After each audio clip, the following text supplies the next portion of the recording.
क्या तुम्हें मुझसे भय नहीं लग रहा ब्राह्मण? मैं रत्नाकर हूं। मैं नारद हूं रत्नाकर, तुम्हारा अतिथि, और मैं निर्भय हूं। क्या तुम निर्भय हो? क्या मतलब है तुम्हारा? न मुझे प्राणों का भय है, न सफलता का, न कल का, न कलंक का। और कोई भय है जो तुम जानते हो? अब तुम बताओ, क्या तुम निर्भय हो? हाँ, मैं निर्भय हूं। मुझे न प्राणों का भय है, न असफलता का, न कल का, न कलंक का। तो फिर यह वन में छिपकर क्यों रहते हो? क्या राजा से डरते हो? नहीं। प्रजा से डरते हो? नहीं। पाप से डरते हो? नहीं। तो फिर यहां छिपकर क्यों रहते हो?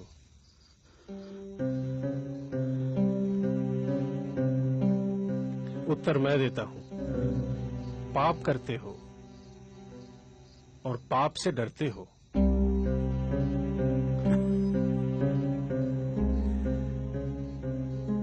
मैंने तुम्हारे बारे में बहुत सुना है। देवताओं के कवि, तुम मुझे फुसला नहीं सकते।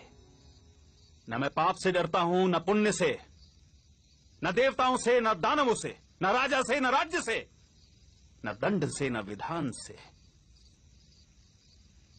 मैंने राज्य के साथ द्रोह किया है, मैंने समाज के साथ द्रोह किया है, इसलिए यहां बीहड़ों में रहता हूं। ये प्रतिशोध है मेरा। क्या था वो पाप जिससे तुम डरते हो?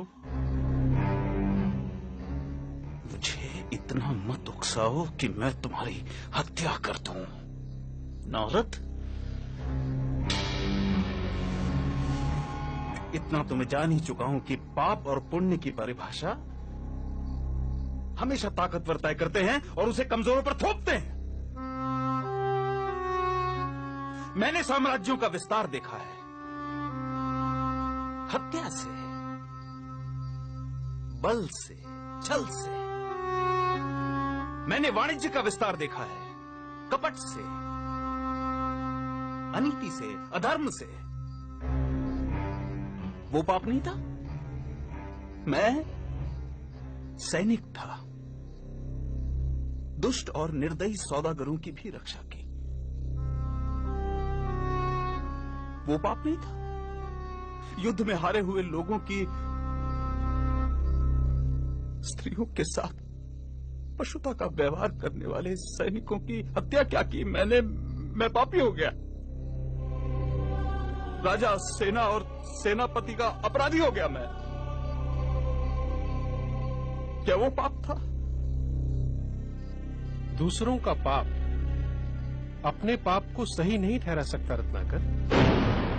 मैं पापी नहीं हूं। कौन निर्णय करेगा?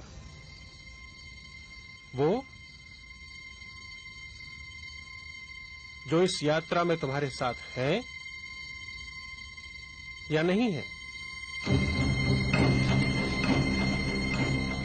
क्या तुम्हारी पत्नी, तुम्हारा पुत्र इस पाप में तुम्हारे साथ है? हाँ, वो क्यों नहीं साथ होंगे? मैं जो ये सब करता हूं उनके सुख के लिए तो करता हूं। तो जो तुम्हारे साथ है उन्हीं को निर्णायक बनाते हैं। जाओ, अपनी पत्नी से, अपने पुत्र से, अपने पिता से, अपने निकट संबंधियों से पूछ कर आओ, जो तुम कर रहे हो क्या वो पाप नहीं है? और क्या वो सब इस पाप में तुम्हारे साथ हैं? इस पाप के भागीदार हैं? सरदार, ये ब्राह्मण बहुत बोलता है, इसे मार दें।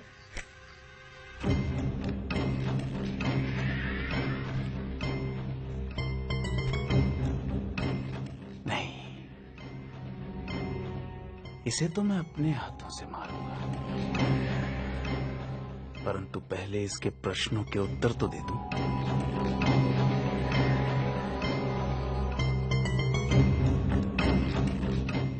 मेरे आने तक इसे बांध कर रखो।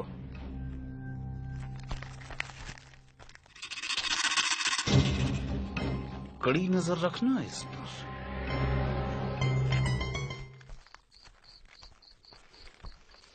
रत्नाकर, बेटा आज बहुत जल्दी आ गए तुम। कोई मोटा आसामी हाथ लगाए क्या?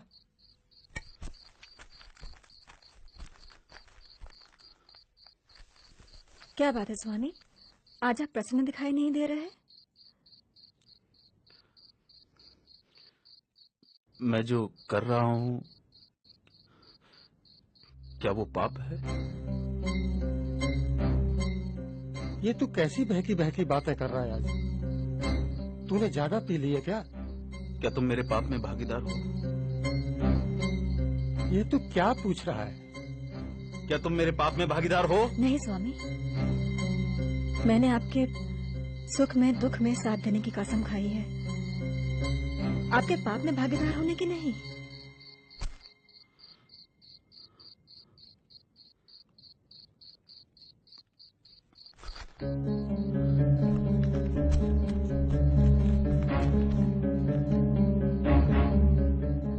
पिता, आप? बेटा, ये तो तेरी कमाई है, इसे मैं कैसे बांट सकता हूँ?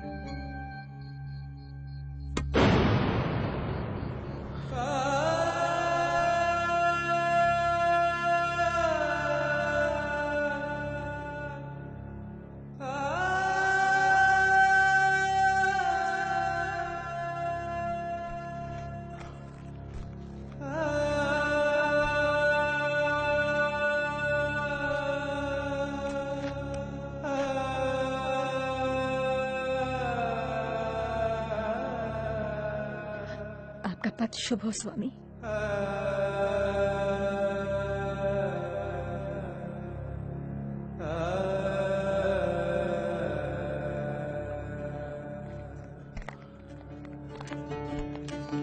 अपि चेत् सुदुराचारो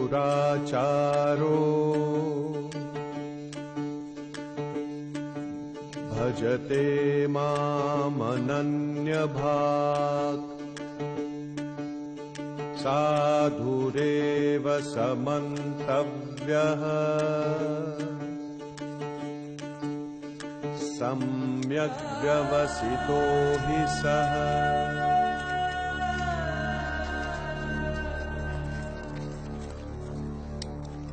तुम्हारे साथी मुझे अकेला छोड़ जा चुके हैं रत्नाकर।